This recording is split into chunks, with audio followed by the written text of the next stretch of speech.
Today is March 9th, 2017. My name is Teresa Beer Larson.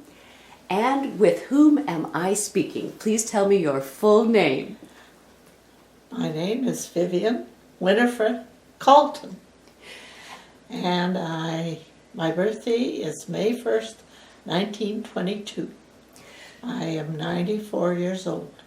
Congratulations on your 94 years. Well lived. I would like to know if I have permission to record your thoughts and your face and your voice today. Yes, you have my permission. Thank you so much, Mrs. Kalton. First of all, this is full disclosure. I know your daughter. This is full disclosure, and I know your daughter, and I went to school with her, so that anybody watching this knows that I have a personal tie to you through your lovely daughter. Okay. Tell me how you and your husband got to Ames, Iowa. My husband lived in Wells, Minnesota, and went to the University of Minnesota and lived with his grandmother during his first 4 years at Minnesota. He graduated in 1940, and his professor, Dr. It's okay. Ivor Johnson, Well done. went to Ames to be a professor, and he talked my husband into going there for his graduate work. So he spent the first year in his graduate work in Ames and lived at Mr. Ploggy's house on Lynn Avenue.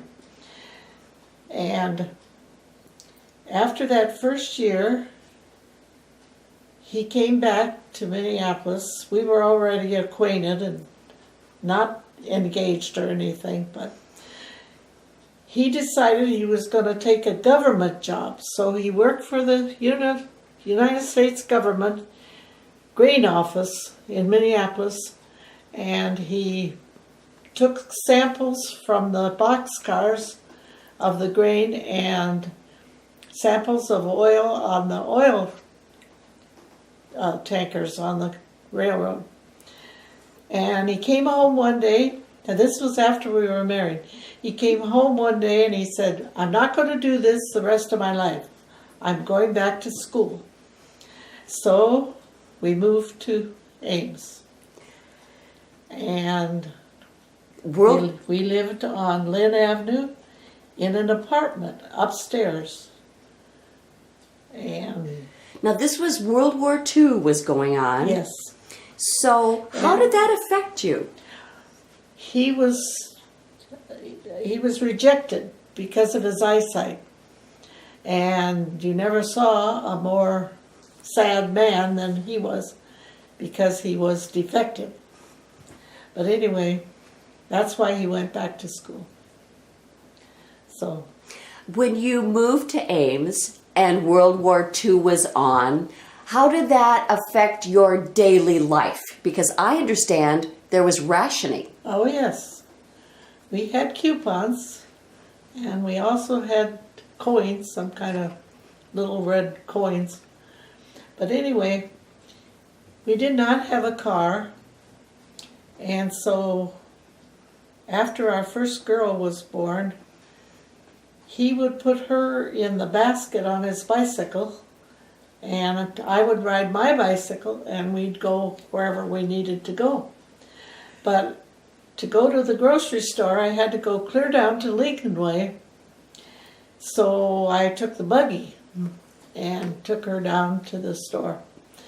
And I was a little disappointed in the grocer, who was Mr. Mazvinsky of the fruit and grocery store, because I witnessed him giving a lady extra sugar one day, which I did not get. And I was disappointed in him because he did that. I might be telling something I shouldn't tell, but that was the truth. I expect there might have been that sort of transaction in other towns too. I suppose. Mr. Wyszynski had a store here in Webster City also at the same time. I didn't know it then, but I know it now. What kind of meals did you fix for your family? Oh boy. I was not a cook.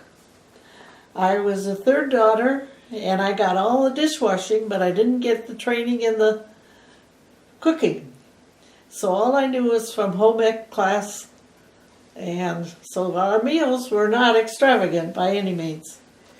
But you didn't have the ingredients to make an extravagant meal either. We had a roomer in our house. And his name was, and I can't now right now. Anyway, he ate breakfast there every morning, and he used peanut butter on his toast. And I was buying peanut butter by the bucket because he ate so much peanut butter. And we couldn't afford it. But anyway, that was just a side. Was this a person who was renting a room from you? Yes, So that was a little extra income. yes. And where was this house? That was on Lynn Avenue also, but it was farther south. 715 Lynn Avenue. No, 711. We lived in 715 first, and then we moved to 711 next door. And was that because your family was getting bigger and you needed more space? Yes. And because the people went back to Boston. Was it hard to find housing in Ames in the 1940s? How did you find a place to live? I don't remember that. Mhm. I don't remember how we got it. And then at some point, you and your husband bought a house. You had enough income. Well, we had a little sojourn in between there. In 1947, when he got his doctorate degree, he got a job in Texas. But anyway, we lived there for over 2 years. Then he was hired back onto the staff at Iowa State, so we moved back to Ames. And we were living in Pamela Court when Bonnie was born. And we got a call from the man that lived in our house that we had lived in. He was the head of the athletic department on this campus. And he said, "Would you like to have your house back?" And we said yes. And he built a new house out on Oakland Avenue, and we got our house back. So we lived in that house twice. And that's where we took Bonnie when she was just a baby. Let's talk about Pamela Court for just a second. Okay. There are many stories about living in Pamela Court. Was your unit warm enough or hot enough? Well, I woke up one morning and the bedspread was frozen to the wall. That's why I asked it in that way. Not a lot of insulation. No. Can you tell me, can you give me a basic understanding of where your particular unit was I was located? in the 700 block there also in Pamela Court. And it was a double unit. It was one of the metal buildings. And I was one of the fortunate ones. I had a wash machine. And I put it in the pantry. There's a pantry in every unit that you kept all your canned goods and all. It was a cupboard, but it was a walk-in. And so I would put the wash machine in there when it wasn't in use, and I could roll it out to the kitchen and hook it up at the sink, and I could wash my own clothes. And then I strung rope on the top of the windows above the stove, and I'd hang my clothes at night, and they were all dry in the morning from that one stove.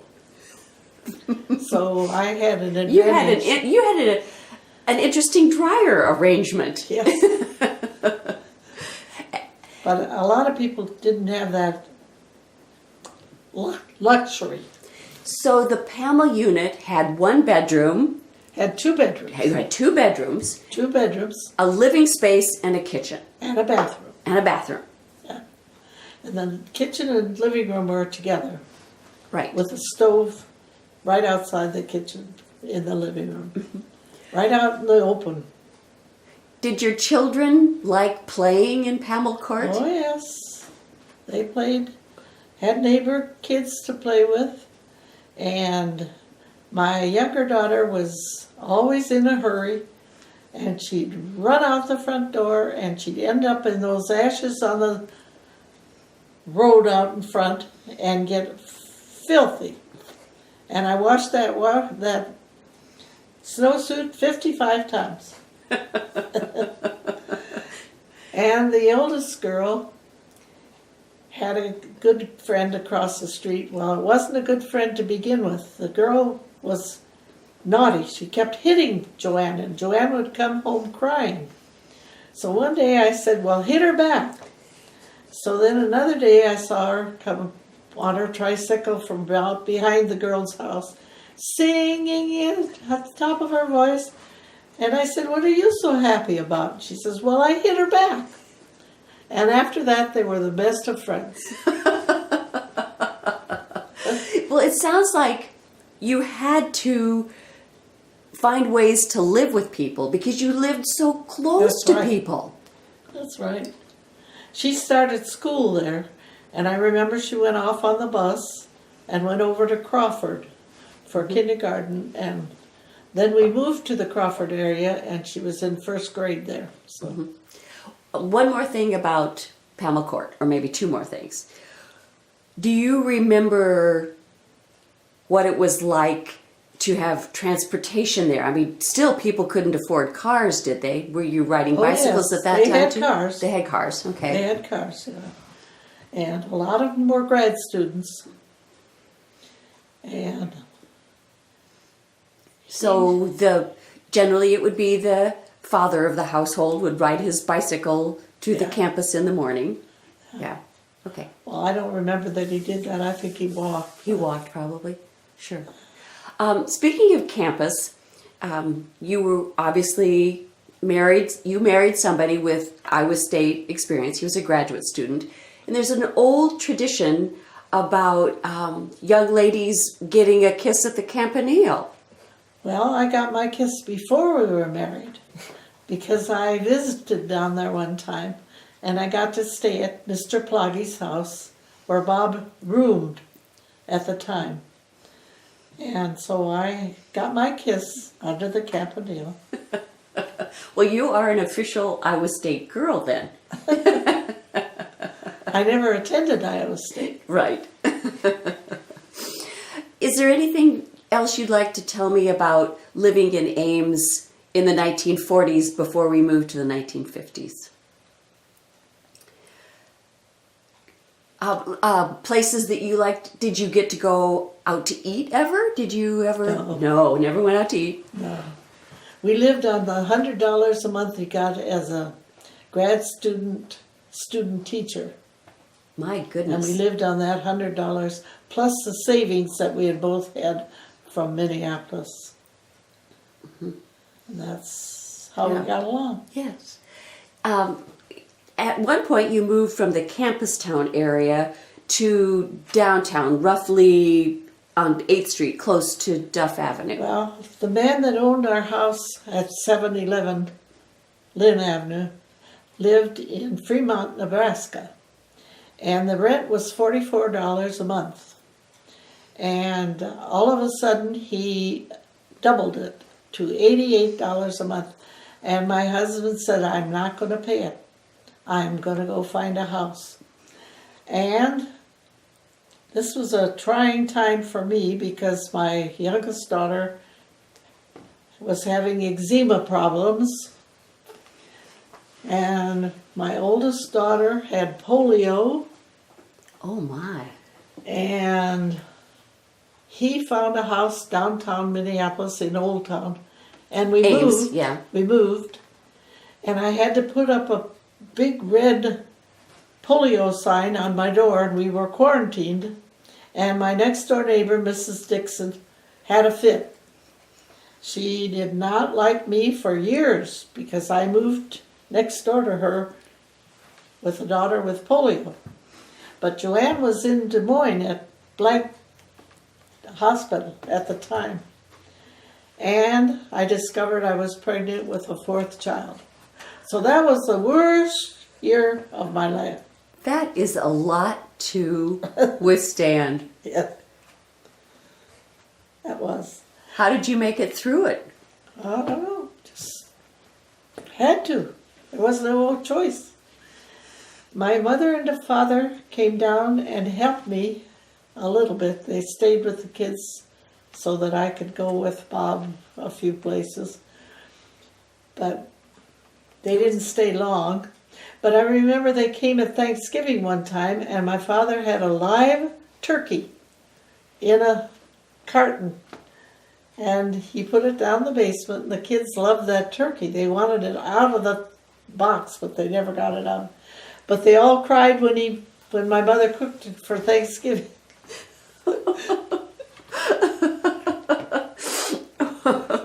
That was one thing. Yeah, and so the house that you lived in Old Town Ames, it was actually a house that got moved. Do I remember this right? It originally stood on the corner of Duff and 8th Street. And the Staffords, who came from Blairsburg, wanted to build a new house. He was the banker in Ames. And so he built the new brick house on the corner and he moved the big old house back behind the other one.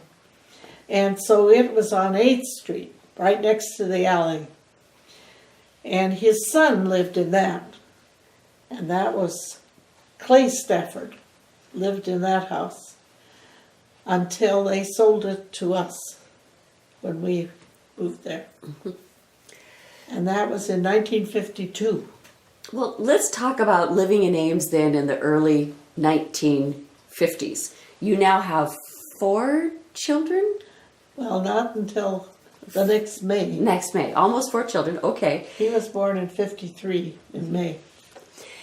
And so did you have any time for creating women friendships? Well, I was one of the faculty women's club members, and I had a lot of friends there. And we met once a month. And at one point, one of our professor's wives was going to teach us how to play bridge. And she happened to have the same name as I did as I was growing up. And that was Wiltsey, W-I-L-T-S-E-Y. Mine was S-E-Y and hers was W-I-L-T-S-E. But anyway, she was our teacher. And she was so good at bridge that she had no patience with any of us. And I don't think any of us learned how to play bridge or enjoyed it afterwards. But you enjoyed the friendships. It sounded like you made friendships through that. Were there other ways for women who did not work outside of the home to make connections? Oh, we had a coffee club. We coffeed every day. I had 2 friends straight across the street from me. I had my neighbor who lived in the other house, Stafford House, and another lady who was, by the way, what's his name? The historian. Wendell. Dennis Wendell. Dennis Wendell's mother was one of our ladies. And Dennis, I understand, was in the Historical Society. Mm-hmm. So we had a coffee group. And the lady straight across the street she entertained teachers every Friday, and she invited us to come to that. So we had that to go to. And that was probably a source of laughter. I mean, you probably had... Oh, we had a good time, yeah. And it was probably a source of what we would nowadays say venting. Like if there was something wasn't going right with your life, that you had lots of advice from people. Yeah, I suppose. Can you think of anything that you like to talk about? Well, my neighbor straight across the street, the one that had the coffee for the teachers, never had any children. But she knew how to bring them up. She told me how to bring my kids up. Free advice is just what it's worth, huh? But I took it in good stead. Of course. And I have another story to tell you on that. 2 different ladies lived in one of those houses at different times, you know. So those 2, plus the one that lived straight across, plus the one that didn't like me when I moved in, and Dennis's mother. I don't know if she died of Alzheimer's or not, but all the rest of them died of Alzheimer's. Every last one of them. And they're all gone. And I'm the only one left. And I'm the one that moved away. What's that tell you? What does that tell you? I'm glad that you had the friendship Yeah. when it was important in your life. That was good. And this one kept following me over to Elizabeth's house all the time. She wouldn't let me go over there without her. She came to our parties all the time. And you were pointing to your daughter Bonnie, Yes. who I know as well. We'll show her a picture later, so we know who you're talking about. She was a mama's girl. Yeah. So, in the early 1950s, you surely probably had some fun times as couples too. You're still building your life. You don't have a lot of money, so you have to have some fun parties, and you make your own games. It was usually with the university people, yeah. Mm-hmm. But it was called Iowa State College at that time. Right. Yeah. And so you had friends in faculty, and I think you showed me some pictures of some things that you would do at Halloween parties or something. I had a party at our house, which was, I don't know how to explain it, but everybody raved about it for years afterwards. Well, I think I saw some pictures of maybe a pie eating contest. And Well, when this house was moved, it was put on a brand new basement, so we had a lovely basement. It was not a regular old basement, so we had room to entertain. I think I even saw a picture of like the gentlemen here, these really smart men, they're faculty members, and they're pushing something across the floor. Peanuts Peanuts, I think. with their noses. And I think they also had a pie eating contest. Mm-hmm. And I don't know what else we did, but we had a good time. I know that you cared about young people, and as part of that, you were a campfire leader. I was a campfire leader for 3 different groups, for 3 different daughters. And I was I forget what they called the little Boy Scouts. Cubs? Not the Weebles, but after they got to be Weebles, then I didn't have them. But I had them as the first. I had 2 groups for each of my boys, and after they got older, then the men took over, but the ladies had the little boys. So I had 5 different groups. What did a campfire leader do? What was your responsibility? Well, you went according to the book, I guess. Can you tell me about it? Well, Bonnie has a lot of things that she saved from that. Did you sing? No. No. Did you play craft? You had crafts that you would do. Yeah. Oh, you mean did the girls sing? Yeah. Oh, I suppose they did, yeah. But I didn't sing.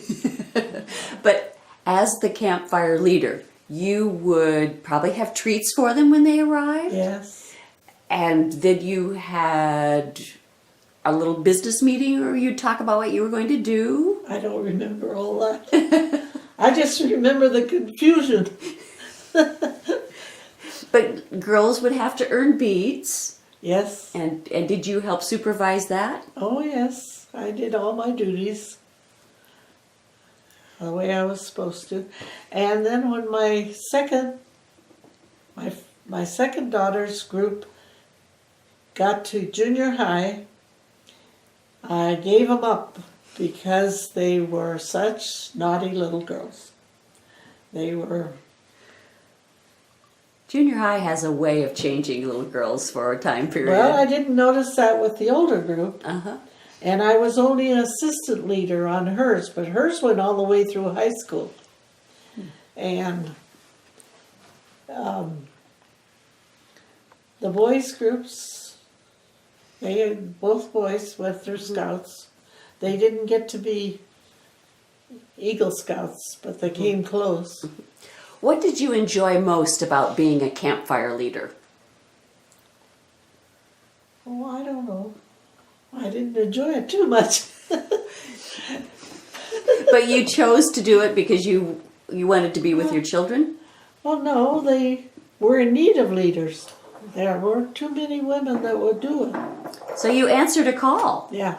They needed help. And I remember one night we were at Campfire Leader, and we were staying overnight, and in the middle of the night there was a knock on the door, and somebody of authority told us that there was a drowning down in the river, and that if we heard a lot of commotion, that's what it was.